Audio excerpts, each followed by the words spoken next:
Dirigeante d'Arc-en-Ciel, agence artistique parisienne depuis 35 ans, c'est par une grand-mère comédienne qu'elle ressent l'envie de travailler avec les acteurs et après un stage chez son agente suggéré par sa maman, c'est la révélation.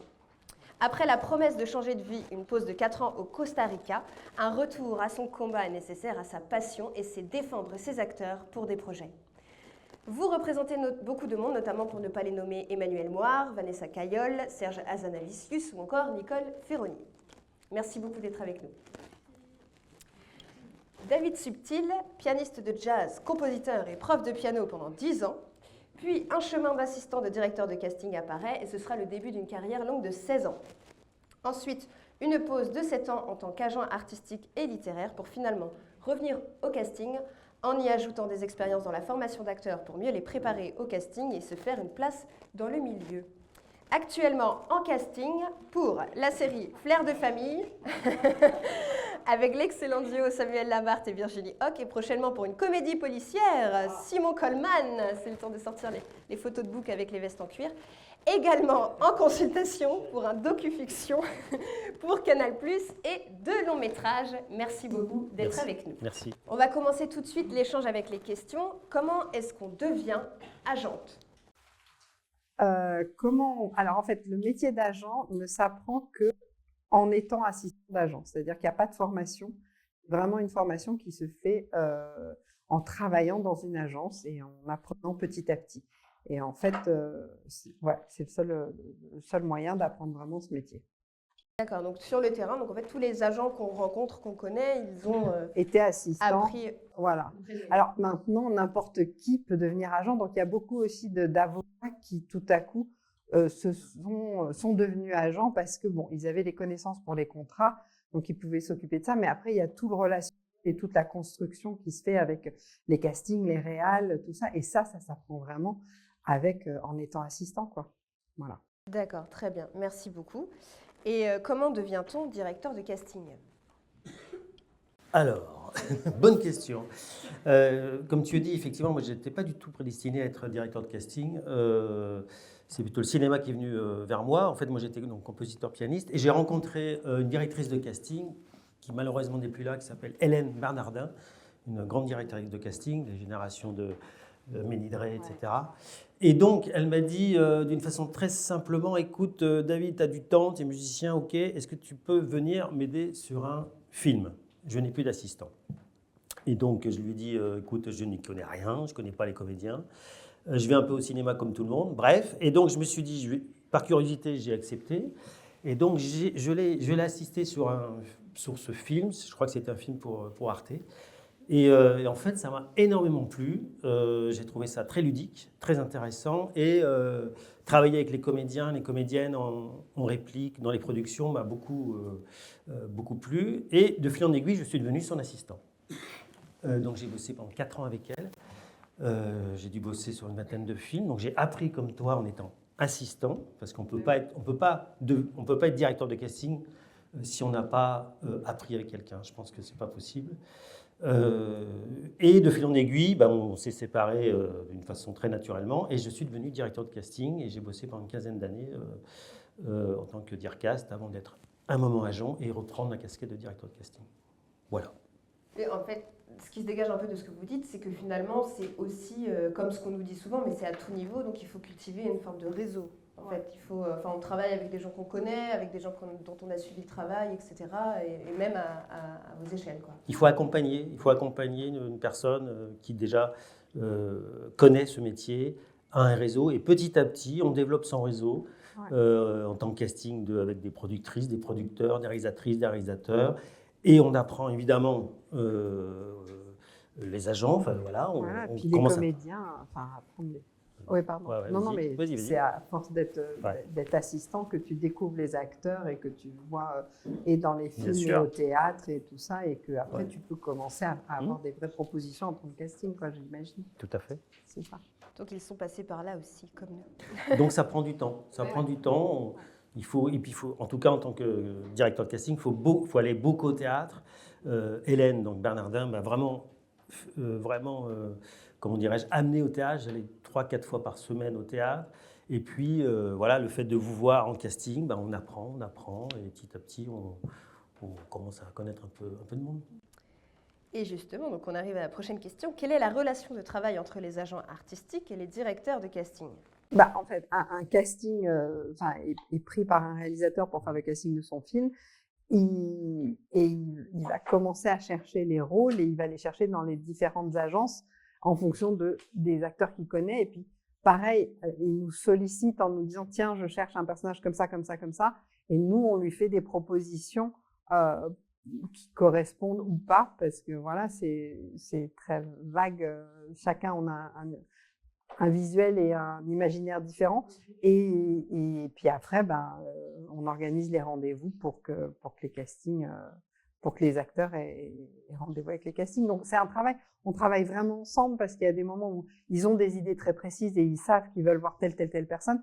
Et il y a des moments où ils sont vraiment aussi en demande de nos propositions parce qu'on connaît mieux nos acteurs que eux aussi et que du coup on peut leur dire mais tiens, il faut absolument que tu vois un tel qui a fait ça, vas-y, voilà. Et il y a une confiance qui est parce que ça fait longtemps qu'on travaille ensemble, parce que je pense aussi qu'ils savent que chez certains agents, enfin, on n'a pas tous les mêmes goûts et les mêmes affinités, et qu'ils retrouvent plus.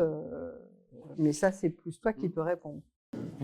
Parce que, oui, alors l'avantage qu'on a, nous, en tant que directeur de casting, qu'on a le scénario en premier. Donc, bon. Parce que vous n'avez pas forcément le scénario. Donc, c'est vrai qu'on travaille un peu égoïstement seul pour commencer une distribution, parce qu'on travaille avec le réalisateur, le producteur, le diffuseur, le distributeur pour le cinéma. Donc, on commence un petit peu à faire notre petite cuisine en équipe. Et très rapidement, on consulte les agents. Alors, effectivement, pas tous les agents. Comme tu dis, on a des affinités. Et c'est une vraie collaboration. Voilà, donc et à ce moment-là, on parle des personnages, on divulgue le scénario, et puis on échange, et puis vous nous proposez des actrices, des acteurs, et en fonction de ça, on en discute en production avec le réalisateur.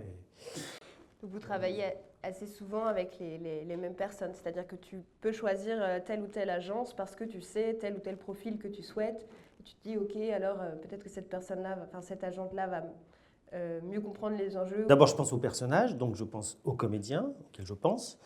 Et la plupart du temps, ces comédiens sont représentés par des agents. Donc à ce moment-là, j'appelle Laurent, je dis écoute, pour tel personnage, je pense à un tel, est-ce qu'il est disponible, etc.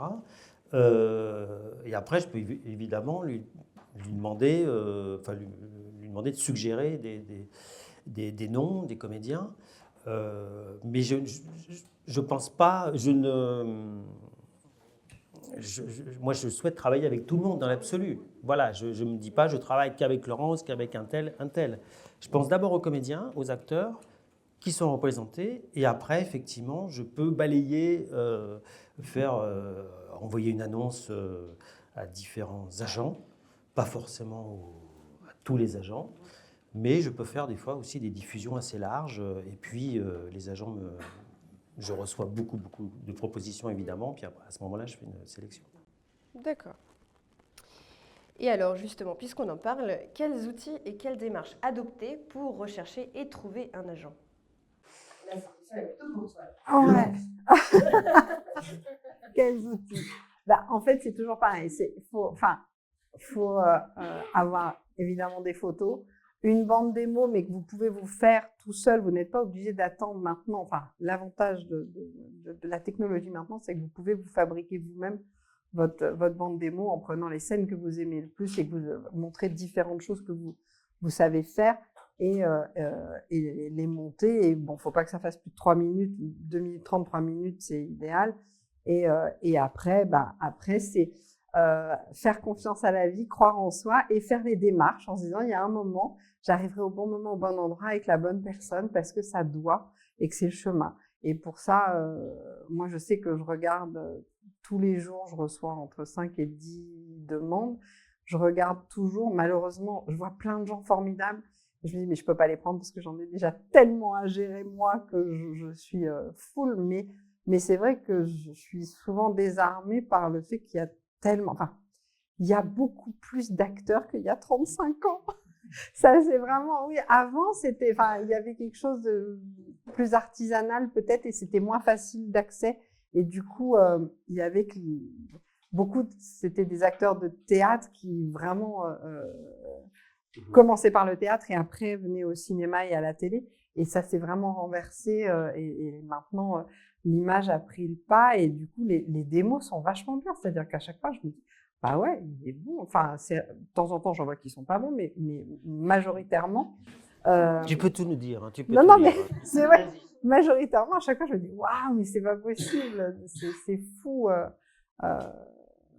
Tous ces bons acteurs qui n'ont pas d'agent. Et le problème, c'est qu'il n'y a pas assez d'agents pour le nombre d'acteurs qu'il y a, quoi. Il y a un vrai problème et peut-être pas aussi assez de travail. C'est assez pertinent ce que tu dis. Après, pour partir sur quand même une note un peu positive, finalement, comment est-ce qu'un agent choisit ses talents? Quelle couleur est-ce qu'il aura envie de donner en fait à tout son panel? Comment est-ce que nous, on peut savoir si on a cette place dans cet agent? Par exemple, toi, David, alors est-ce que ça t'arrive, on entend beaucoup parler de casting sauvage, alors comment est-ce que toi, ça t'arrive parfois de tomber sur des talents qui seraient pas forcément en agence? Comment est-ce que ça pourrait se passer? Quand la recherche l'exige, oui, le casting sauvage peut être utilisé, pas de problème. Mais c'est vraiment pour des recherches très spécifiques, assez rares. Moi, je fais très très peu de casting sauvage. Vraiment, enfin, puis c'est un métier un peu différent, je trouve. Mais là, je vais probablement participer à un projet. Et là, je pense que effectivement, je vais ouvrir un casting sauvage. Je vais solliciter les agents, mais aussi ouvrir un peu le spectre et donc chercher potentiellement un comédien qui n'est pas forcément en agence. Voilà, c'est pour vraiment une recherche spécifique. Je ne vais pas dire qui c'est, donc c'est pour voilà. Mais donc je pense qu'il n'est pas en agence, mais peut-être qu'il est en agence. Donc là, je pense que je vais quand même vous solliciter. Mais je vais aussi faire un casting sauvage. J'ai une petite anecdote, quand je dis que je ne fais pas de casting sauvage, mais néanmoins, je travaillais il y a quelques années sur un film, c'était un film assez dur, assez difficile pour Arte, et avec le réalisateur, on cherchait un des rôles importants, c'était une jeune, un personnage assez jeune, une jeune femme de 18 ans, et je n'arrivais pas à convaincre, enfin en tout cas le réalisateur, à chaque fois je lui présentais des comédiennes formidables, objectivement, et à chaque fois, il me disait c'est bien, mais donc je n'y arrivais pas. Et un soir, je vais au Théâtre de la Colline voir un spectacle, et je vais au bar, au restaurant de la Colline avant le théâtre, et je vois une serveuse qui nous sert, voilà, et je me dis mais c'est incroyable, c'est le personnage que je recherche, qu'on recherche. Et c'est pas trop mon truc de dire bonjour, bonsoir, je suis directeur de casting, est-ce que... j'ai du mal avec ça, mais quand même je me suis dit c'est quand même bête parce que peut-être que j'ai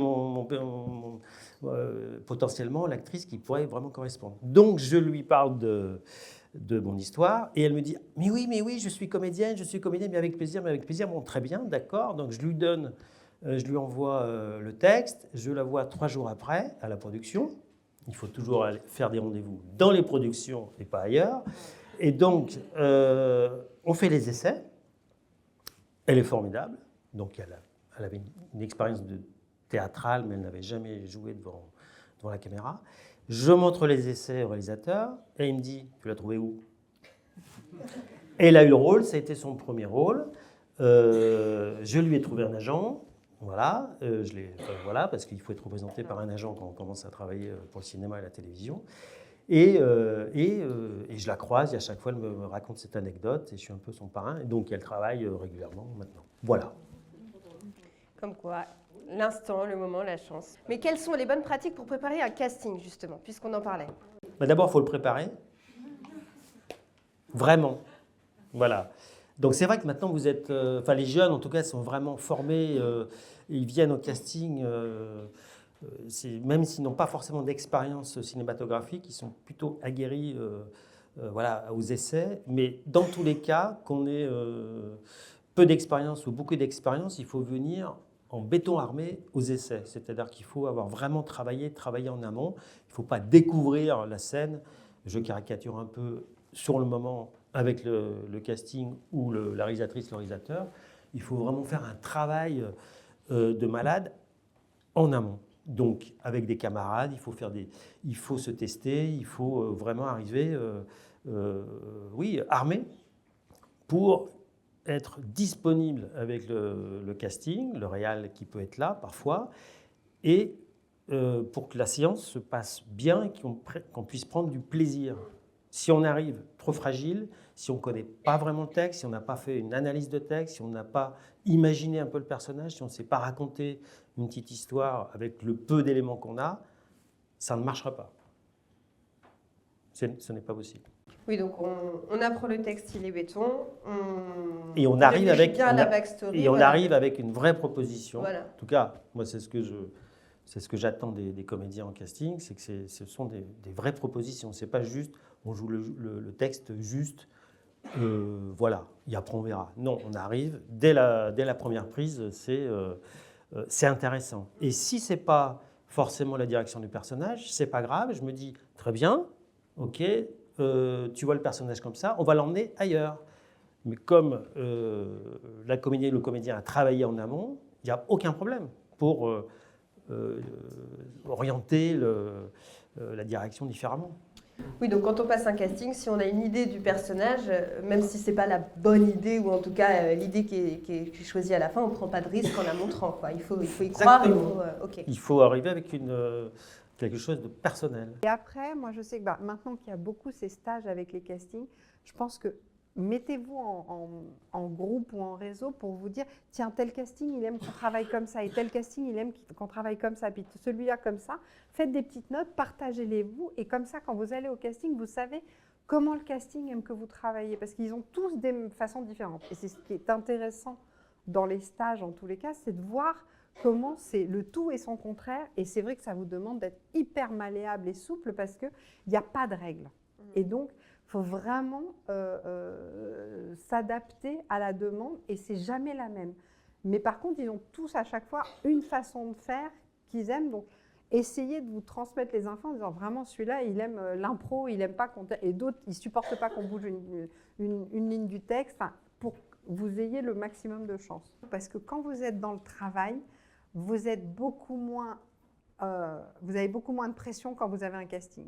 C'est-à-dire que si vous entraînez toutes les semaines avec des potes à travailler une scène pour la bosser, voilà, vous êtes en training, et que tout à coup on vous demande un casting, comme vous êtes déjà dans l'action, vous êtes beaucoup moins dans la pression. Oh putain, j'ai un casting, il faut que je l'ai. Et ça, c'est vraiment... donc c'est hyper important de toujours être dans le travail pour vous faciliter. Je pense que ça aide beaucoup. Et vraiment, je le redis, les 3/4 du temps, vous êtes bon, c'est-à-dire que ça n'a rien à voir avec votre talent. C'est pas, c'est comme les histoires d'amour. Pourquoi on tombe amoureux de celui-là plutôt que celui-là? Il n'y a pas de raison. C'est pas objectif, c'est subjectif. Donc ça n'a rien à voir avec le talent, ça a à voir avec le bon moment, la bonne personne. Il ne faut pas l'oublier, quoi. Donc il ne faut pas se mettre à douter de soi. Il n'y a pas de raison. Enfin, vraiment, quand vous avez...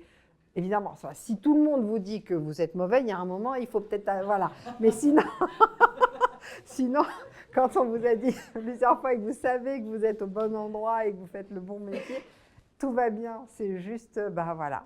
Il faut provoquer la chance et y croire à chaque fois et se dire, il y a un moment, ce sera pour moi parce que je serai prête et que je serai au bon moment, au bon endroit. Voilà. Donc on a parlé un petit peu justement de ce sportif qu'est le comédien, la comédienne. Donc pour structurer une carrière dans le long terme, il y a effectivement cette relation qu'on construit avec éventuellement son agent, ou en tout cas quand on est à la recherche de l'agent, donc des recherches, des mails qu'on envoie, voilà, du matériel de qualité. On a parlé des photos, on a parlé de la bande démo. Et entre deux propositions de casting, par exemple, il y a ces exercices-là qu'on peut faire avec les compagnons, les compagnes de jeu. Et ça peut être une question un petit peu bête, mais qu'est-ce qu'on peut faire en plus pour alimenter tous les jours un petit peu ce vide de travail parce qu'en fait, il y a quand même beaucoup... Qui a fait une école de cinéma ou une école de théâtre ici? Ok. Dans cette école-là, qui est-ce qui a eu une formation sur comment se vendre, comment écrire un mail, comment gérer sa carrière? Il n'y a que toi? C'était en France? Voilà. Toi aussi? Moi aussi, mais dans un autre... Dans un autre pays. Non, non, Ah. toujours en France, mais dans une autre formation de management. Ah, voilà. Donc en fait, on nous apprend à être acteur, on nous apprend à jouer, et après on est lâché dans le bain et on nous apprend pas justement à cultiver un réseau, à écrire le bon mail. Moi, j'ai des jeunes dans la Ciné Network qui me disent ah, bah, on écrit aux directeurs de casting et aux agents, c'est ChatGPT qui nous aide. Et moi, je me dis, ils sont pas prêts du tout. On leur a dit à l'école qu'il fallait faire des lettres de motivation de 6 paragraphes. S'ils envoient ça à des agents et des directeurs de casting, on imagine aisément que vous n'avez pas le temps de lire tout ça, quoi. Donc, voilà, qu'est-ce qui peut alimenter sur la durée, notre liste, notre to-do list, en fait, de choses en tant que comédienne pour pas être oublié ou laissé pour compte sur le côté, quoi. Alors, moi, je connais beaucoup de comédiens qui font partie des collectifs. Donc ça, c'est très bien parce que c'est ce que tu disais, c'est que ça nous permet que les comédiens se voient régulièrement, toutes les semaines, toutes les 2 semaines, invitent des réalisateurs, des directeurs de casting pour travailler ensemble. Donc, il y a un training, il y a un entraînement, on est dans le plaisir, on est dans le travail, et quand on décroche un casting, on est entraîné parce que toutes les semaines, on travaille au sein du collectif, voilà, et en plus on rencontre des castings et des réals. On peut travailler aussi sur des textes qu'on peut écrire. Il y a beaucoup de comédiens qui sont également auteurs, et c'est l'occasion aussi d'entendre le texte des courts-métrages, des moyens-métrages ou des projets de série qu'on est en train d'écrire. Donc tout ça, il faut être proactif en fait. C'est vrai que si on attend que l'agent appelle, que l'agent vous appelle, c'est compliqué, c'est trop compliqué. Voilà. Il y a plein de choses à faire. C'est-à-dire que je pense que vraiment, déjà, ce qu'il faut savoir, c'est qu'un agent, il ne peut pas tout faire pour vous. Il est vraiment là pour surfer sur votre énergie à vous. Si vous êtes prêt à recevoir, d'un seul coup, on parle de vous. Et c'est facile parce que vous êtes prêt. Du coup, c'est accueilli et en fait, on surfe sur votre énergie. Si vous n'avez pas réglé certaines choses et que ce n'est pas le moment pour vous, eh ben, on se prend les portes de la même façon. Et on n'a pas le pouvoir de changer les choses. Parce que même quand on pousse pour que vous ayez rendez-vous, ça ne marche pas parce que vous n'êtes pas prêt et que ce n'est pas le moment pour vous. Donc vraiment, il y a ça. Il y a une deuxième chose, c'est vraiment se dire, OK, c'est comme quand on monte une montagne, on ne sait pas le temps qu'on va mettre, on fait des petits pas. Et les petits pas, ça peut être aller voir les courts-métrages dans des festivals pour repérer des réalisateurs qu'on aime bien. C'est peut-être s'inscrire à la Fémis pour découvrir des jeunes réals aussi et tourner avec eux.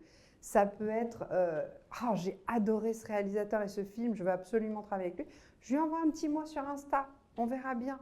Faites des petites démarches de choses. Allez dans des festivals pour découvrir des films, soyez curieux, allez au théâtre et quand vous aimez, écrivez. Enfin, vraiment, allez vers les gens que vous aimez et tentez. De toute façon, qui tente rien n'a rien. Et si ça ne marche pas maintenant, ce n'est pas grave. Moi, j'ai des acteurs qui ont écrit il y a quelques années à un réalisateur. Il n'a pas répondu, puis il a réécrit parce qu'il avait aimé encore son film. Donc et cette fois, le réalisateur lui a répondu, l'a rencontré et ils ont travaillé ensemble. Donc vraiment, c'est lancer, donnez-vous les moyens de travailler avec les gens que vous aimez. Donc, vous lancez des petits cailloux, des petites pierres, vous y allez, vous faites petit à petit, puis il y a un moment, ça va tomber juste au bon moment. Mais pour ça, il faut provoquer. Donc, il faut toujours se dire, et puis c'est pareil, pour que l'univers vous aide, faut faire les pas. Parce que, par exemple, au début, il y avait des acteurs, ils avaient un agent, ils disaient, c'est bon, maintenant, j'attends. Quand on attend, l'univers, il attend. Il fait, il attend, on attend. Alors, et moi, il ne se passe rien. Donc, il faut vraiment que vous soyez en action pour que l'action amène l'action et qu'il se passe des choses. Et puis, pareil, maintenant, vous avez des outils incroyables. Alors, tout le monde n'est pas doué pour ça, mais en même temps, entre vous, vous pouvez faire des courts-métrages. Il y a des choses où vous pouvez vous faire découvrir en faisant vos propres choses. Et ça vous met aussi dans l'action. Plutôt que d'être dans l'attente, se dire, OK, on ne me donne pas encore le rôle. Tiens, je m'écris un truc qui me plaît ou j'ai un ami, je lui dis, tiens, on écrit ensemble. Voilà, soyez créatifs ensemble, servez-vous de votre entourage, créez-vous une famille pour être plus fort. Oui. Et justement, dans quelle mesure, en fait, les réseaux sociaux, par exemple, les nouveaux outils qui existent, qui sont les internets, qui existent depuis longtemps, mais en tout cas, les réseaux sociaux, dans quelle mesure est-ce que ça va changer, en fait, le rapport aux comédiens? Je sais qu'il y a il y a beaucoup de comédiens, par exemple, sur Instagram qui vont faire des mini-séries, qui vont être très proactifs sur leur image. Enfin voilà, ça veut dire aussi une exigence de contenu, peut-être aussi même du nombre de followers. Est-ce qu'on est aussi jugé en plus dessus? Comment est-ce qu'on peut s'en faire un allié plutôt que quelque chose qui nous dessert finalement et qui... Bah, est-ce que ça compte aussi, quoi? Tu veux répondre? Bah, Enfin, moi, je réponds. Oui, ce qui est important, c'est d'avoir du contenu professionnel. Voilà, donc effectivement, il faut avoir un Insta dédié à votre métier. Donc si c'est pour l'acting, il faut enrichir son Insta sur nos activités artistiques. Voilà, donc il faut que ça soit vraiment très précis. Et effectivement, il y a beaucoup de comédiens, comédiennes qui... voilà, qui ont du contenu vidéo et qui se font repérer. Moi, alors, ce n'est pas uniquement grâce à ça qu'on va rencontrer des nouveaux comédiens, mais c'est un plus. Et j'ajouterais qu'il ne faut pas hésiter, c'est même très très important, de parler de ce qu'on fait. Voilà, on est au théâtre. C'est une première, on est en train de réaliser un court-métrage, il y a une projection de son court-métrage, je viens de tourner avec un tel, on en parle sur Insta, de façon professionnelle, en mettant du contenu pro. Il faut être fier de ce qu'on fait et en parler. Voilà. Donc évidemment, on est plus séduisant quand on travaille et quand on est actif. Donc c'est un média extraordinaire si on sait bien s'en servir. Si c'est un Insta où il y a tout et n'importe quoi, ça vous dessert. Voilà, par exemple.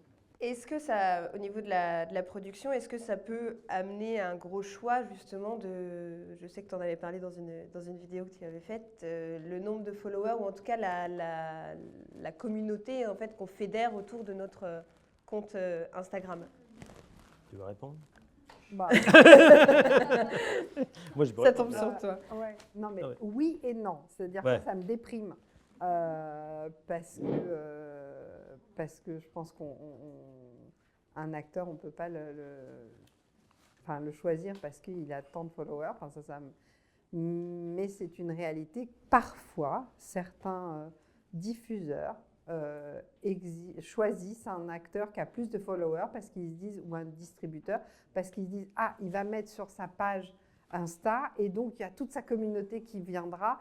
En fait, ils sont rendus... Enfin, c'est une erreur, mais ils continuent.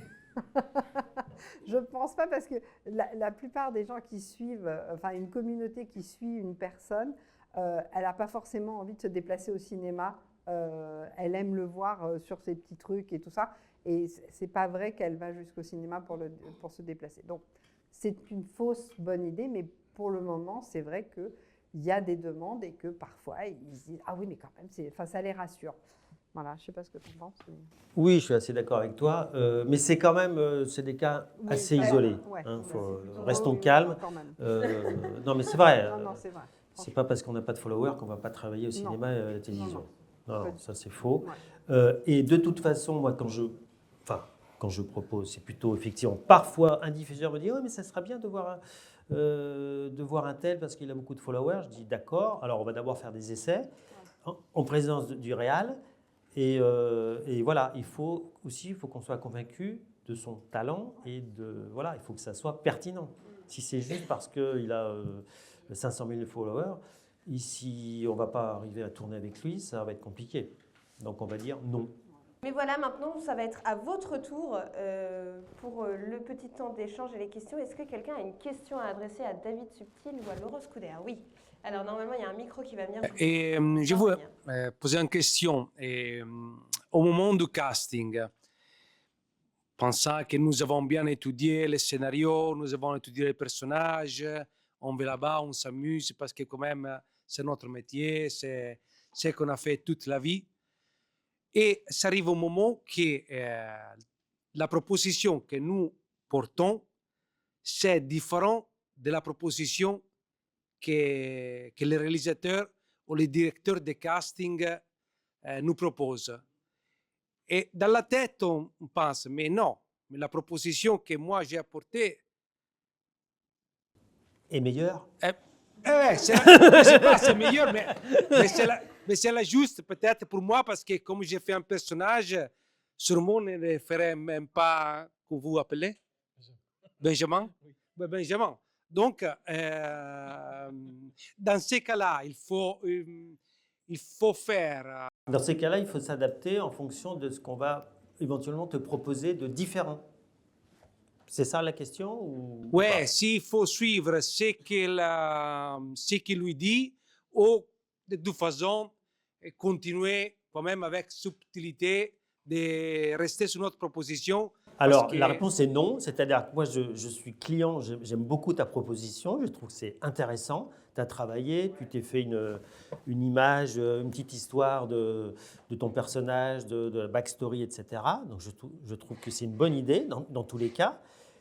Et même si c'est la direction du personnage, moi, je vais te demander d'aller ailleurs, dans une autre direction, pour savoir si tu peux t'adapter en fonction des directions qu'on va te demander. En l'occurrence, le réalisateur ou la réalisatrice va forcément te demander de changer.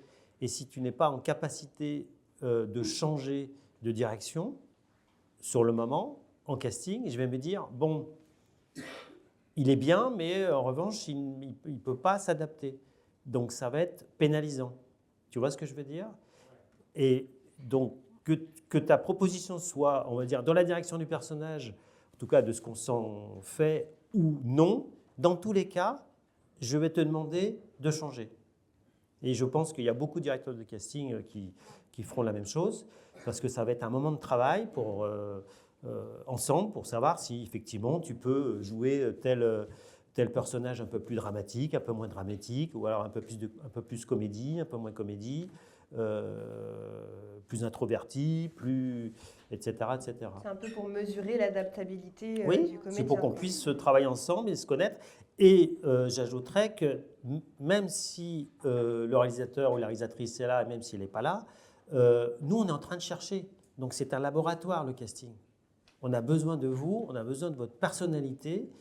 Et c'est à ce moment-là, c'est la première fois qu'un réal entend son personnage. Donc, c'est une découverte. On se dit, ah oui, j'y avais pas pensé. Ah bah oui, pour être comme ça. C'est grâce à vous. Donc si vous venez d'une façon très neutre, très timide, on vous oublie tout de suite. On va dire, bon, bah ok, il connaît le texte, il est juste, mais c'est pas intéressant. Si tu viens avec une proposition forte, eh bien, nous, ça va enrichir notre personnage et ça va nous donner des idées. Et le réalisateur, le producteur, etc., diffuseur, distributeur va se dire, ah bah ouais, c'est dans cette direction en fait qu'il faut aller. Donc c'est bien. Donc merci. On a remarqué quand même, je pense que beaucoup de comédiens l'ont remarqué, que depuis automne 2025, il y a un net ralentissement, voire une baisse de production. On a eu beaucoup moins. Il y a des explications très simples. Voilà. Alors déjà, je voulais savoir qu'est-ce qui s'est passé. Et là, après, ça fait question un peu Madame Soleil, mais qu'est-ce qui nous attend en 2026? Madame Soleil est là, on en profite. Non, bah, Madame Soleil, elle dit que faut toujours pareil, hein, on ne sait pas, et il faut continuer à avancer, à croire et à y aller. Notre métier est fait que de ça, c'est la confiance sur le fait qu'on a envie de faire ça et que c'est ça qu'on veut faire et pas autre chose, et on continue. Et j'ai pas de... Il y aura toujours du travail, on a toujours résisté, il y a toujours eu. Maintenant, je pense que peut-être... Enfin, quoique... Oui, non, c'est dur partout, que ce soit au théâtre ou au cinéma ou à la télé. Il y a des problèmes de budget, il y a de moins en moins d'argent, donc il y a de moins en moins de projets. France Télé a décidé à beaucoup de choses qu'ils ont su créer. TF1 aussi. Voilà, le cinéma, c'est pareil parce que il n'y a pas eu il y a eu beaucoup moins d'argent qui sont rentrés dans les caisses et du coup, il y a moins de films qui vont être aidés. Voilà, donc on n'est pas dans une période faste, mais en même temps, ça continuera toujours d'exister. Ouais. Donc, il faut avoir confiance. Oui, comme tu dis, non, mais en fait, il y a deux choses. Il y a, France Télévisions, nos amis de France Télévisions, il y a eu le budget qui a été raboté énormément. Donc, évidemment, il y a eu beaucoup de projets qui ont été gelés, arrêtés, annulés ou reportés. Donc ça, c'est quand même énorme. Donc ça, effectivement, c'est depuis cet automne. Et Canal+ aussi, c'est compliqué. Donc Canal+ pour la télévision et pour le cinéma. Donc voilà, ça concerne quand même beaucoup de productions. Mais bon, comme tu dis, c'est un métier où voilà, il y a des moments où ça va un peu mieux et des fois c'est un petit peu compliqué. Voilà, donc il faut continuer, voilà, jouer au théâtre et puis développer des projets. Il y a quand même des projets qui se font, mais c'est vrai qu'il y a eu un gros ralentissement fin 2025. Voilà. Et puis notre cher gouvernement, je crois qu'il y a eu un problème de vote de budget, je crois, donc il n'a pas forcément aidé. Voilà. Donc ça a été une addition compliquée. Après, à titre purement personnel, et ça n'engage que moi, mais moi j'entends beaucoup autour de moi en fait, des personnes aussi qui ne sont pas forcément au rendez-vous qu'ils attendaient. C'est-à-dire que on peut avoir très envie d'être comédienne de théâtre ou auteur-compositeur ou interprète ou autre, et en fait qu'on nous propose du travail dans sous d'autres formes, alors toujours dans un milieu artistique, comme par exemple cette comédienne que tu as embauchée comme assistante de casting.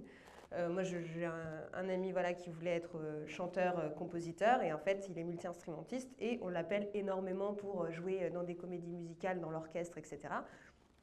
Et voilà, il ne faut pas fermer non plus toutes les portes en se disant c'est pas ce dont j'ai envie de faire, c'était pas mon rêve. Peut-être qu'il y a aussi ces endroits de rendez-vous en fait qu'on n'attend pas, et il faut parfois aussi dans ce métier être un peu yes man, quoi. Si on te voit aller faire quelque chose, toi tu te dis mais comment ça réaliser quelque chose, moi je ne suis pas réalisatrice, bah, fais confiance aux personnes qui pensent que tu as le regard, que tu as le truc, quoi. Donc il ne faut aussi pas hésiter à parfois prendre des chemins un peu détournés et quitte à, avec un peu de chance, faire carrière dans quelque chose qu'on n'avait pas forcément imaginé mais qui nous convient bien. Effectivement, prendre ce moment, enfin si vous avez un peu trop de temps libre, on va dire, profitez par exemple de faire des formations, voilà, d'écriture, d'acting. On m'a dit que je pouvais parler de My School Formation où j'ai la chance d'encadrer et diriger des formations pour comédiens et on fait beaucoup, on s'entraîne beaucoup, donc déjà c'est un entraînement, c'est un training, mais on parle aussi d'autres choses sur le mindset, on fait intervenir des agents, des producteurs, des diffuseurs, et au sein de My School aussi, il y a beaucoup de comédiens qui s'essaient à l'écriture, qui réalisent. Il y a plein de formations, vous avez la chance, voilà, dans ce pays, d'avoir des formations financées par le CPF, par la FDAS. Profitez de ces moments-là pour rencontrer, fédérer, réseauter, travailler, s'entraîner. Et parce que de toute façon, c'est un métier de rencontre, c'est qu'un métier de rencontre. C'est beaucoup de travail. Mais si on est chez soi en train de se dire il n'y a pas de travail, ça ne va pas aller, ça ne va pas aller, ça ne marchera pas. Donc il faut être actif et donc profiter de ces moments pour rencontrer, se former, être curieux. Et puis ça s'arrange. Oui, et puis la formation, je rebondis, du coup, elle enrichit énormément, comme monsieur qui a fait une formation de management. En fait, ça enrichit aussi nous en tant qu'individus, en tant que personnes, comment est-ce qu'on va se vendre, comment est-ce qu'on va se présenter. Enfin, des formations sur les réseaux sociaux, ça pourrait être complètement lunaire quand on se dit on est comédien. Non, c'est très bien. Mais ça fait partie du job. On nous demande énormément de self-tape, donc c'est aussi, le présentiel n'est plus forcément requis, donc il faut s'exercer à ça et trouver. Alors, petite parenthèse, moi, à 300%, comment dirais-je, je préfère 1000 fois les rendez-vous en présentiel. Donc ça, je milite vraiment. Donc je vous reçois vraiment en casting parce qu'on est là pour travailler ensemble. Non mais voilà, et c'est parce que voilà, d'abord j'aime ça et en plus on est là pour travailler ensemble et je suis le relais entre le réalisateur et vous. Donc on doit se voir. Si on ne peut pas se voir, effectivement, on vous demande d'envoyer des self-tapes, donc des essais à envoyer, et il faut les faire très très bien. Donc là aussi, ça s'apprend. C'est de la technique, quoi. Ça demande il faut savoir le faire, voilà. Oui, dans des conditions qui ne sont pas forcément faciles, les lumières, c'est vraiment un autre boulot. Donc plus on apprend de skills en fait en tant que comédien, et plus ça peut nous servir pour tout le reste, quoi. Super. Est-ce qu'il y a d'autres questions ? Oh waouh, ça se multiplie. Si par exemple on a été pris pour un projet sans être passé par une agence, est-ce nécessaire à chaque fois de forcément mobiliser l'agence pour ce projet-là, ou est-ce que des fois c'est mieux de continuer le projet en individuel? Alors, quand on travaille avec un agent, on travaille avec un agent. Donc, ça veut dire qu'on collabore, on se parle de tout, on raconte ce qui se passe. Après, si par exemple, tu es pris dans une pièce de théâtre d'une petite troupe où il n'y a pas d'argent, voilà, on m'a dit, évidemment qu'on ne prendra pas de commission là-dessus. Ça ne nous empêche pas de regarder le contrat pour vérifier que tes droits sont bien protégés. C'est-à-dire qu'un agent, au départ d'ailleurs, les agents étaient là pour défendre les droits des acteurs. Plutôt que de prendre un avocat, ils prenaient un agent qui, du coup, protégeait leurs droits. Et c'est vrai que maintenant, la difficulté, c'est que les contrats sont devenus tellement compliqués que c'est vrai que c'est plus simple d'avoir un agent que de ne pas en avoir. Quand on n'en a pas, ben on fait avec, mais c'est difficile. Puis c'est difficile de se vendre soi et de demander plus, alors que l'agent peut plus facilement défendre les droits de quelqu'un. Donc ça sert à ça, un agent. Mais je pense que, par exemple, se dire « Ah ben non, mais c'est moi qui ai trouvé tout seul », ben dans ces cas-là, c'est que tu ne travailles pas avec l'agent. Et moi, je fais par exemple tous les courts-métrages, enfin je regarde tous les contrats des courts-métrages où je ne prends pas d'argent, mais je veux voir ce qui a marqué dans le contrat et je change des choses parce que je veux protéger l'acteur. En fait, les 10%, pour que tout le monde soit clair, parce que les agents prennent 10%, mais ce n'est pas 10% qui sont pris sur ton cachet. Ce sont 10% qui sont versés par la production en supplément de ce cachet. D'où l'intérêt de l'agent de bien négocier le contrat et ton cachet pour avoir un très bon 10%. Bravo. Ouais. Des concurrents dans la salle, Laurence, attention. Et je tiens à rajouter, vous êtes peut-être tous au courant, mais on ne paye pas les agents. Hein. Enfin, je veux dire, personne ne vous demandera de l'argent, à aucun moment. Les histoires d'assurance pour les tournages, etc., c'est du fake, c'est du spam, c'est pas vrai du tout. Voilà. Si jamais il y avait encore des doutes. Non. Et on ne rencontre pas des gens pour un film à des heures bizarres, dans des endroits bizarres. Non. On ne paye pas pour travailler. Et oui, on ne paye pas. Alors. Non, alors moi, je suis entièrement d'accord. Et en plus, on est à France Travail, donc c'est le bon endroit pour commencer cette conversation. Il y a quand même des sites, il y a des plateformes, parce qu'il y a quand même la grosse question quand effectivement on n'a pas d'agent et quand on ne croule pas sous les propositions de casting. Il existe des sites et des plateformes sur lesquelles on peut remplir des profils et puis éventuellement être au courant des projets en cours et envoyer des mails à des productions, à des directeurs de casting pour des petits rôles, des silhouettes, des figurations, etc. Du coup, c'est bien qu'on en parle. Est-ce que c'est quelque chose qui est vraiment pertinent, tu trouves, David? Est-ce que ça vaut le coup de payer? Il y en a certains qui sont gratuits, pour information quand même, il y en a beaucoup même qui sont gratuits. Et il y en a certains qui sont payants, notamment pour la publicité, ce genre de choses-là. Donc, finalement, est-ce que c'est des outils, par exemple, que toi, tu utilises ou que tu sais des productions avec qui tu travailles utilisent? Malheureusement, je n'utilise jamais, je passe jamais d'annonces sur ces genres de sites. Très bien. Donc, si on voulait voir, par exemple, des annonces... Enfin, toi, tu ne publies pas du tout d'annonces, tu passes vraiment en direct par les boîtes d'agents ou... OK. Bon, bah voilà, maintenant, vous savez. Sauf exception, effectivement, une recherche spécifique. Oui. Je peux faire une annonce sur Facebook, ça existe encore, Insta, voilà, avec une recherche, encore une fois, très spécifique, parce que je ne vais pas trouver Je sais que je vais avoir des difficultés à trouver le comédien ou la comédienne en agence, mais des sites dont tu parles, ça concerne beaucoup la figuration et les silhouettes, pas vraiment les rôles. Oui. Ouais. Et ce qui se passe, c'est que souvent, il y a des annonces qui ne sont pas forcément très, comment dirais-je, d'actualité. Donc, c'est simplement pour se faire un fichier. On annonce un film, on recherche une femme de 35 ans habitant à Marseille. D'accord. On n'a aucune info. Et donc, on envoie sa candidature, mais en fait, ça ne sert à rien. Question. Juste une question pour Laurence. Quelqu'un qui vient vous voir, moi, je suis en transition d'agent. Quelqu'un qui vient vous voir avec une affaire. Il vous dit, voilà, j'ai décroché un contrat. Est-ce que vous pouvez le négocier? Comment vous positionnez sur ce genre de choses? Est-ce que ça peut être le début d'une collaboration ou non? C'est no way. Alors, ça arrive parfois, mais en général, je dis non parce que je ne veux pas prendre quelqu'un en me disant, je vais prendre de l'argent si j'ai pas moi un vrai coup de cœur et que ça correspond à ma famille. Et je me dis, ben non.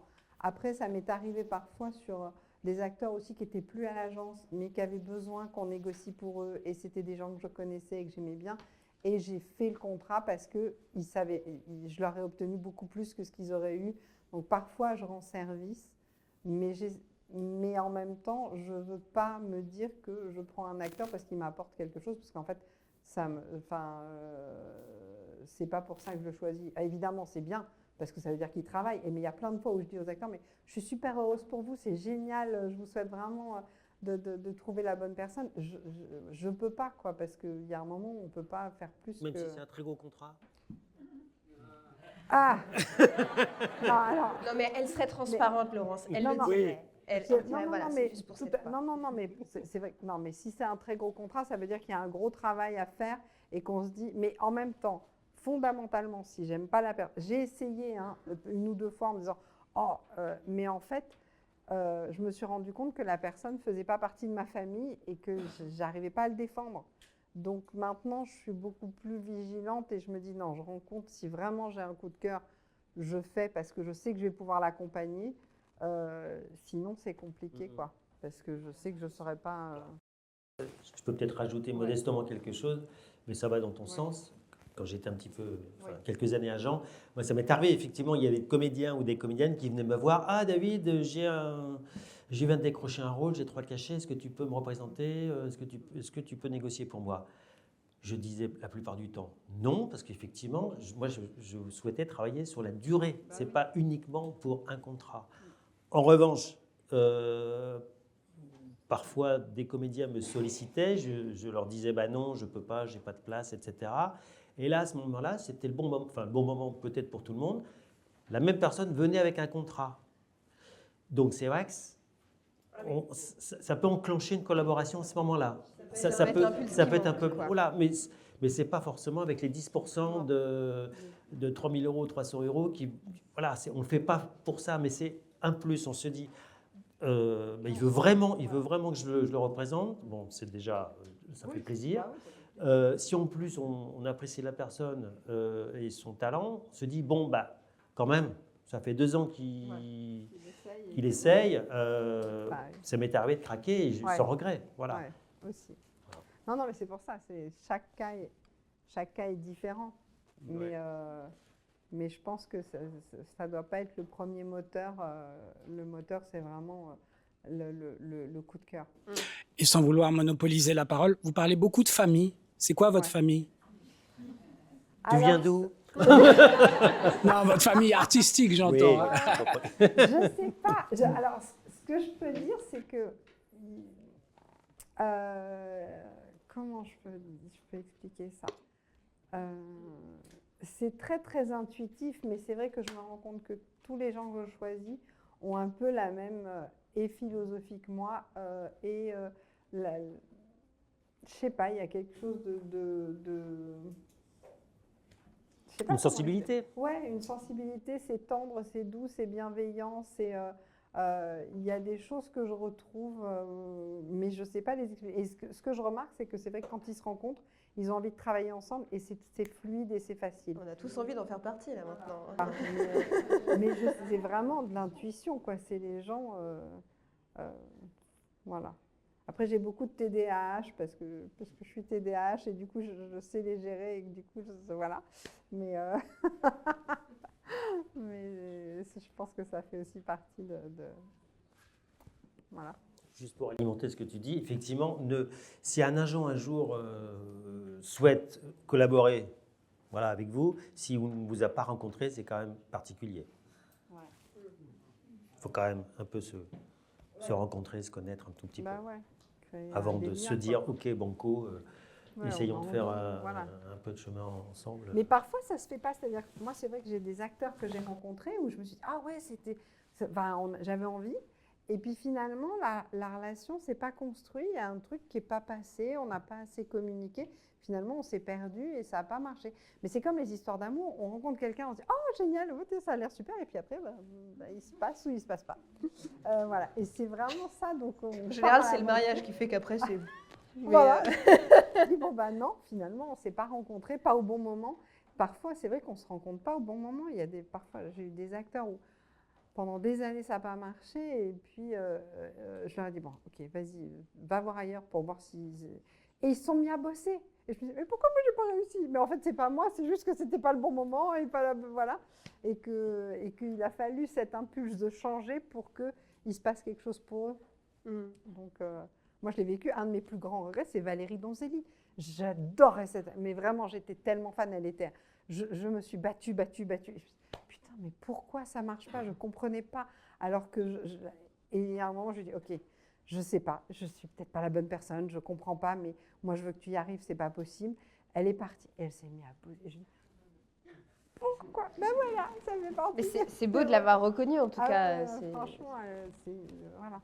C'est une actrice et une réalisatrice que j'adore. Elle a un talent de dingue. Mais c'est vrai que j'étais pas la bonne personne au bon moment. Ça arrive. Voilà. Et je pense que Alors, il y avait d'autres questions. Moi, j'ai une question par rapport au casting sauvage dont vous avez parlé tout à l'heure. C'était juste par rapport à la nuance entre Enfin, pour moi, je fais vraiment la différence entre le casting sauvage dans le sens quelqu'un qui n'a jamais joué. Voilà, je pense à Mallory Vanek, Rod Parado, toutes ces personnes-là. Mais est-ce que du coup, les gens qui sont comédiens mais qui sont pas représentés en agence, on est d'accord que c'est pas vraiment du casting sauvage ou si... Non, c'est ça, non. Casting sauvage, c'est que par exemple, je te vois à une terrasse d'un café dans un restaurant, je viens te voir, je vais dire, voilà, est-ce que je peux te proposer un scénario, un texte, parce que je pense que tu pourrais correspondre. Est-ce qu'on pourrait faire les essais dans la production la semaine prochaine? Tu vois, c'est ça. C'est une personne qui n'est pas forcément comédien ou comédienne. C'est tout le monde. Quand on est justement en casting, on fait une proposition et on peut nous demander d'adapter plutôt de cette façon. Est-ce que vous recommandez d'arriver avec plusieurs propositions? Parce que justement, parfois, on a plusieurs idées, on ne sait pas trop en face qu'est-ce qu'on voudrait. Et nous aussi, on a plusieurs endroits où on pourrait aller. Est-ce que c'est quelque chose que vous conseillerez? Alors, c'est de choisir une proposition qui te semble cohérente avec le texte et le personnage que tu as. Après, tu peux poser une question. Tu vois, il y a des castings, on ne va pas citer, voilà, il y a des castings qui sont un petit peu sévères, d'accord, mais moi, tu peux me dire, est-ce que vraiment le personnage est comme ça ou comme ça? Et à ce moment-là, comme tu as travaillé en amont différentes couleurs, différentes humeurs, tu vas pouvoir t'adapter et tu vas dire, ah oui, j'y avais pensé, bah, c'est bon, je vais te proposer quelque chose dans cette direction.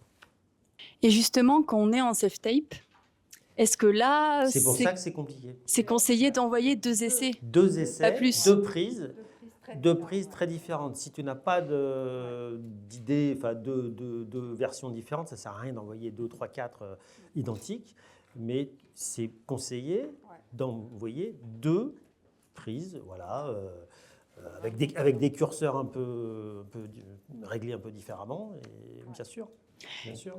Aussi, j'ai une question sur les bandes démos. Parce que j'ai entendu que les monologues étaient plus trop d'actualité. Je ne sais pas si c'est vrai ou si c'est juste...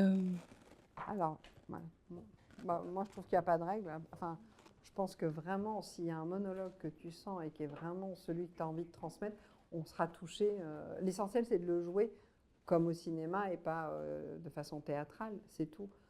Mais sinon, tu vois, c'est toi qui nous donne justement la couleur que tu as envie de nous donner. Donc, je ne crois pas qu'il y ait de règle là-dessus. Moi, j'aime bien les monologues. Enfin, je les trouve. Enfin, ça me parle. Donc voilà. Ouais, pas du C'est pas rédhibitoire si c'est cinématographique. Tu vois. Mais effectivement, c'est toujours mieux d'avoir une scène de cinéma, tu vois, à 2 ou 3. Mais c'est bien d'avoir les deux, par exemple. En fait, justement, une bande démo, c'est pouvoir montrer deux choses très différentes. Quelque chose qui soit plus dans la comédie, plus léger, plus envolé, et quelque chose de plus profond, pour montrer qu'on a un registre qui est plus large. Et pas forcément un monologue qu'on a entendu 150 000 fois. 150 000 fois, tu vois. Mais bon. J'en profite pour les self-tapes. On en parlait aussi du fait que il faut savoir s'entourer de son petit réseau de copains avec qui on a envie de travailler. Pour les self-tapes, faites vraiment très attention à la réplique que vous choisissez, quoi. Parce que moi, j'en vois beaucoup des self-tapes ou même Ça m'est arrivé d'en envoyer une avec mon compagnon. J'avais que lui en réplique, pardon. Et il est comédien en plus, mais l'exercice, la scène était compliquée. Voilà, ça mettait une tension qui s'est traduite dans la vidéo et c'est dommage, quoi. Donc, il faut vraiment pas hésiter à travailler, à essayer de trouver en tout cas des amis, parce que la réplique est importante. En vrai, c'est souvent difficile. Tu as très peu de temps sur les thèmes. Tu as souvent 2 jours. Tu vois, organiser, trouver quelqu'un qui corresponde et tout. Ou alors s'enregistrer soi-même. Non, mais c'est toujours pareil, c'est ayez un groupe d'amis où vous décidez de vous soutenir entre vous. Donc, tu es là pour lui, il est là pour toi. Au moment où vous avez besoin, vous décidez. Et comme vous êtes un petit groupe, il y en a toujours un qui se libère Et c'est l'occasion de se Voilà. challenger et de Oui, bosser. Oui, complètement. Non, mais Voilà. c'est pas forcément la personne que Non. tu as n'est pas forcément la bonne pour le rôle. Non, mais l'essentiel, c'est qu'elle te donne C'est quand même juste une réplique juste. Oui, une réplique juste. Ouais, mais il y en a où tu t'entends et tu souffres pour l'acteur. Tu dis, putain, il est fort d'arriver à être juste alors que l'autre est tellement faux que c'est compliqué, quoi. Donc c'est juste ça, c'est pour vous. C'est pour que vous soyez le plus en valeur possible parce que quelqu'un qui te donne, tu lui donnes forcément plus. Mais est-ce que David, tu serais d'accord avec moi pour confirmer que quand on fait une self-tape, il y a quand même plus de tolérance de la part de la personne qui la reçoit parce que justement, même si c'est notre métier d'être comédien, oui, on ne sait pas si on a... Bien sûr qu'on essaie d'avoir une bonne lumière, un bon son, on essaie toujours de faire de notre mieux. Et je suis assez bien placée pour vous en parler parce que j'ai eu un rôle là récemment sur self-tape, donc ça marche. Mais c'est ma mère qui m'a donné la réplique. Ma mère, c'est pareil, elle joue très faux. Donc, je l'ai essayé de la diriger pour que ça se passe au mieux. Mais effectivement, on m'a demandé quelque chose. Il fallait que je l'envoie pour le soir même. Enfin, les délais sont compliqués. Est-ce que tu es d'accord avec moi pour me dire qu'il y a quand même une tolérance par rapport à la qualité qu'on essaye d'envoyer? Voilà. Une compassion, merci. Mais une tolérance. Parce que c'est vrai bien que sûr. on préfère vraiment les rencontres en réel. Ça, tout le monde est d'accord pour le dire. Mais effectivement, au niveau du temps qui sont donnés par les productions... pour ne pas passer à côté, pardon, d'un essai ou d'une audition, oui, la self-tape, on y va, mais il faut la réaliser dans les meilleures conditions possibles. Bonjour. J'ai une question concernant les mails, justement, qui sont pour nous très importants en tant que comédiens, pour pouvoir faire des candidatures spontanées, pour pouvoir communiquer sur nos actualités, etc. Et c'est un peu une denrée rare parfois qu'on a du mal à obtenir. Alors on essaie de s'entraider, on a nos collectifs, on a notre groupe, on essaie de se transmettre les informations, mais il n'y a pas vraiment, je crois, à part peut-être l'ARDA, mais tout le monde ne partage pas son mail sur l'ARDA, d'endroits ou de listes officielles, ou en tout cas nous en tant que comédiens représentés par France Travail, je ne crois pas que France Travail par exemple ait une liste où voilà les professionnels du métier, et je voulais savoir si peut-être je ne suis pas au courant de quelque chose et il y a un endroit où on a toutes les ressources, ou si justement on ne peut pas se poser la question de est-ce que c'est une bonne idée ou pas de créer peut-être un répertoire France Travail pour tous les gens représentés, pour que nous, ça facilite notre capacité à démarcher, en tout cas à envoyer au moins nos CV. Voilà.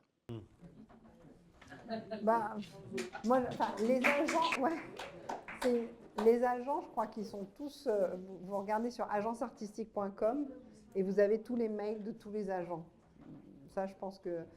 Et les castings, c'est vrai qu'il y a tous ceux qui sont à l'ARDA, vous les avez, mais les autres, je ne sais pas comment on les donne. Alors, à l'ARDA, moi j'y étais, enfin j'y suis plus, mais peut-être qu'un jour j'y retourne. Non mais, pardon, non mais j'étais avant d'être agent. Là, ils n'ont pas compris ce que je faisais, donc je dis mais c'est bizarre, David, j'ai pas compris. Il a été 10 ans, 15 ans casting, agent, et maintenant il revient casting. Bon, c'est pas filmé, non. Donc, alors pour l'ARDA, je ne vais pas parler de l'ARDA, mes chers confrères, consoeurs, mais effectivement même à l'ARDA, il y a des directeurs de casting où il n'y a pas leur mail, ça je sais. Je trouve ça bon. On peut quand même les candidater par un formulaire de contact, mais c'est pas leur mail. Mais on peut quand Oui, même oui. En ce qui me concerne, moi je suis sur LinkedIn, on peut avoir mon mail, on peut m'envoyer un message. Je suis sur Facebook, Insta, et mon mail c'est subtilcasting@gmail.com. Donc moi je ne le cache pas parce que j'ai besoin de vous. Donc voilà. Donc vous pouvez m'envoyer un mail, peut-être pas dans l'heure parce que si je reçois 4 Et surtout, petite précision, inutile d'envoyer 10 photos à 3 gigas par photo. Donc voilà, il faut juste faire attention à ça, parce que c'est vrai que les castings souvent hurlent, parce qu'on reçoit beaucoup de candidatures, et si chaque mail pèse 1 tonne, ça bloque. On ne peut plus travailler, quoi. On ne peut plus travailler. Ouais. Voilà.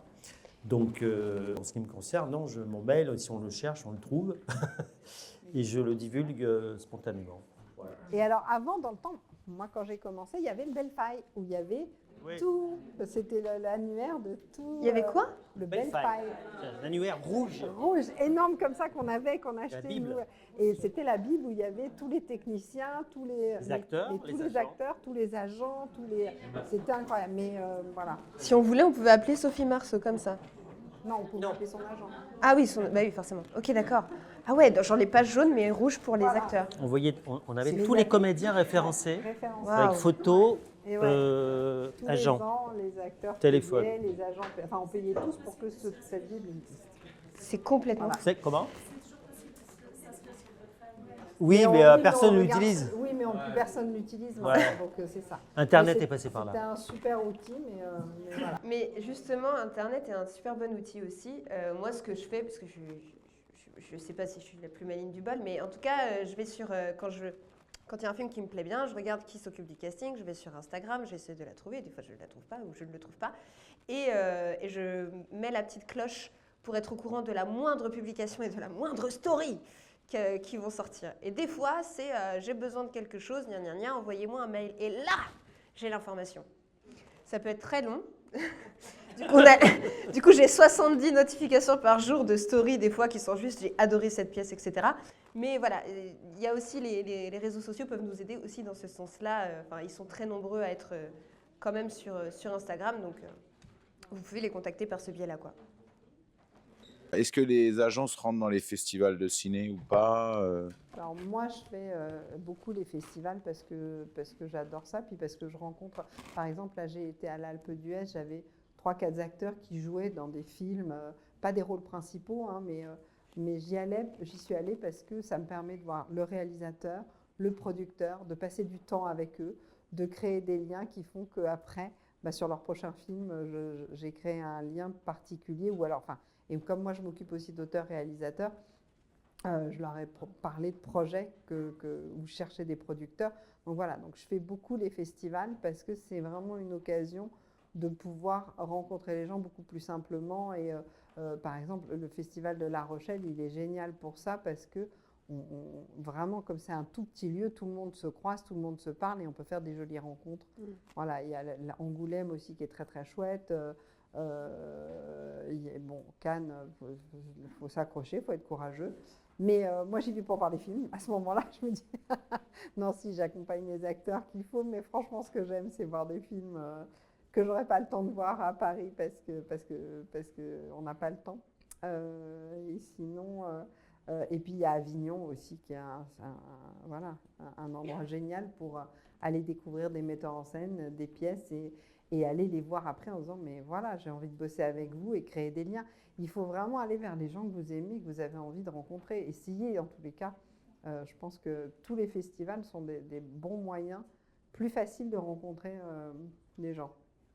Et sinon, sur un peu plus près, t'as Paris Cours-de-Mont qui, chaque année, a un super rendez-vous. Là, il y avait le 20e anniversaire, c'était charmé. D'ailleurs, il y avait un de vos collègues, Arc-en-Ciel, était présent. Et voilà, quoi, tu vas en janvier. En plus, ils donnent la part belle aussi au handicap invisible. Et on peut faire des courts-métrages en un mois. Il faut s'inscrire en novembre. Enfin, c'est trop bien.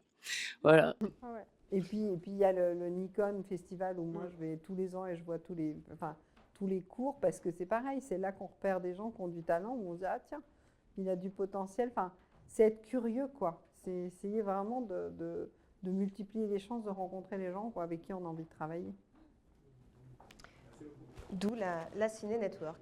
Je vous remercie tous pour vos questions pertinentes. Merci beaucoup David et Laurence d'être restés avec nous aujourd'hui.